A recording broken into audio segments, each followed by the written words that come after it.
Bom dia, quem vos fala é o pastor José Carlos Ortiz, da Segunda Igreja Batista do Valverde, Nova Iguaçu. Queridos, eu gostaria de compartilhar com vocês alguma coisa que vai servir para a edificação espiritual de nossas vidas. Não é? O tema seria: quem pode perdoar pecados? É uma coisa interessante. No ano de 2016, o Papa Francisco surpreendeu o mundo ao mudar as regras da Igreja Católica, quando só quem perdoava os pecados de aborto seriam os bispos.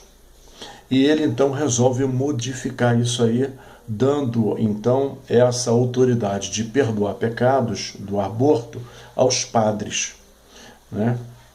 Bom, na sexta-feira, no dia 27 de março, texto do corrente ano, o pontífice esteve na Praça São Pedro celebrando uma missa, ele só, celebrando a missa com um crucifixo, segundo ele, que foi usado na peregrinação no período da peste negra.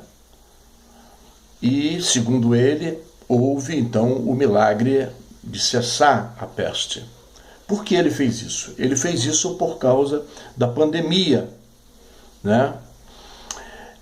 Mas, queridos, nós sabemos que a palavra de Deus, no livro de Lucas, capítulo 21, ele mostra claramente para nós que isso aí seria os sinais do princípio do fim, né? E no finalzinho, lá no versículo 36, ele diz assim: vigiai, orai, para que o Senhor te livre. Lá no versículo 36. Bom, mas o que eu quero falar para vocês é quem pode perdoar pecado. Bom, por esse motivo, então, ele fez essa missa, né? Bom, queridos, acontece que quem pode perdoar pecado a não ser o Filho de Deus, né? O pecado está intrínseco no homem. 1 João 1,8, ele fala sobre isso. Em 1 João 1,8, ele diz assim: se dissermos que não temos pecados nenhum, a nós mesmos nos enganamos, e a verdade não está em nós. A Bíblia diz que todas as pessoas, sem exceção, todas as pessoas, sem exceção, são pecadoras. Romanos 3:23, todos pecaram e destituídos foram da glória de Deus. Isso significa que todos necessitam da salvação. Ninguém é capaz de se justificar diante de Deus pelos seus próprios méritos. O problema é que o pecado corrompeu a natureza humana de uma forma devastadora. Deus criou o homem bom, íntegro, dotado de responsabilidade moral e livre escolha. Mas quando o pecado entrou na humanidade através da desobediência, Adão e Eva marcou a queda da humanidade. O coração do homem tornou-se irresistivelmente inclinado ao mal. A prova disso é que ninguém consegue optar a nunca mais pecar nessa vida. Por quê? Porque o homem, ele não é pecador porque ele peca. O homem, ele peca porque ele é pecador. O homem é incapaz de desejar aquilo que é espiritualmente bom por causa do pecado. O pecador sente prazer em ofender ao Senhor. João, capítulo 3, do versículo 19 ao 21, ele diz assim: o julgamento é este, que a luz veio ao mundo e os homens amaram mais as trevas do que a luz, porque as suas obras eram más. Por todo aquele que pratica o mal, aborrece a luz e não se chega para a luz, a fim de não serem arguídas nas suas obras. Quem pratica a verdade aproxima-se da luz, a fim de que as suas obras sejam manifestas, porque é feitas em Deus. Observa isso, irmãos. E aí nós podemos entender o seguinte: de que maneira poderia ser feito essa expiação pelos pecados? Se o homem não tem mérito nenhum para fazer isso, né? Se o homem, a inclinação dele é para o pecado, ele foge então da luz para que não venha resplandecer aqui as suas obras. De que maneira ele poderia ser feito essa expiação dos pecados?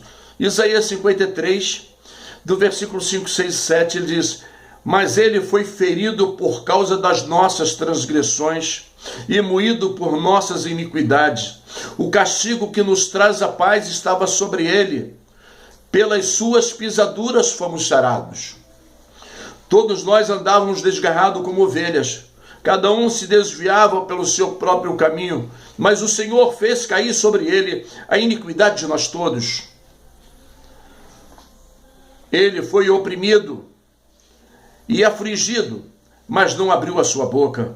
Como um cordeiro foi levado ao matadouro, e como ovelha muda perante os seus tosqueadores, assim ele não abriu a sua boca. Lá em João capítulo 1, versículo 29, diz assim: no dia seguinte viu João a Jesus, que vinha para ele, e disse: eis o Cordeiro de Deus, que tira o pecado do mundo. Ou seja, só Jesus tem autoridade do Pai para justificar, para tirar o pecado do mundo. Afinal de contas, ele foi lá na cruz, todo sofrimento foi dado por cima para ele, e cada sofrimento, cada tortura ali representava o pecado que estava entranhado na nossa natureza. Ele foi lá para nos justificar dos pecados.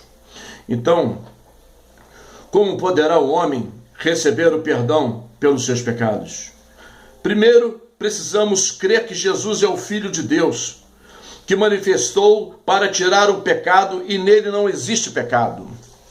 Isso é a primeira coisa que nós temos que fazer. A segunda coisa que nós devemos fazer é o arrependimento pelos pecados cometidos.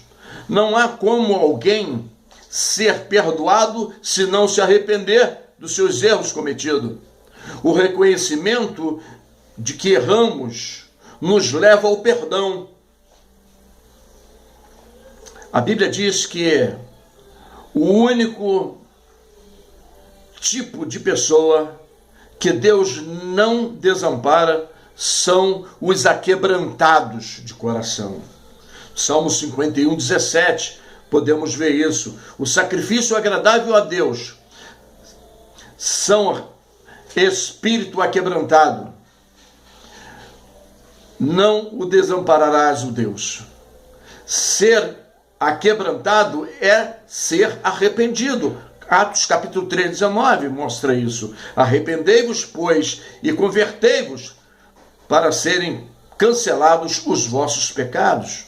E o terceiro passo, nós podemos observar: se confessarmos os seus pecados a Jesus, assumindo o seu desejo de mudança.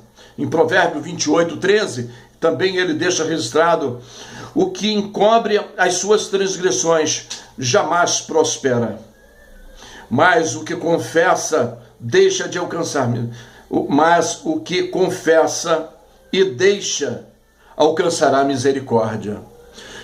Está aí, queridos. 1 João capítulo 1, versículo 9, ele diz assim: se confessarmos os nossos pecados, ele é fiel e justo para nos perdoar os nossos pecados e nos purificar de toda injustiça. Quem? Jesus, o Filho de Deus. Aquele que veio para demonstrar o grande amor por mim, por você, por todos que estão nos ouvindo. Que Deus abençoe ricamente sua vida, querido. Fica na paz do Senhor Jesus e tenha uma semana de paz.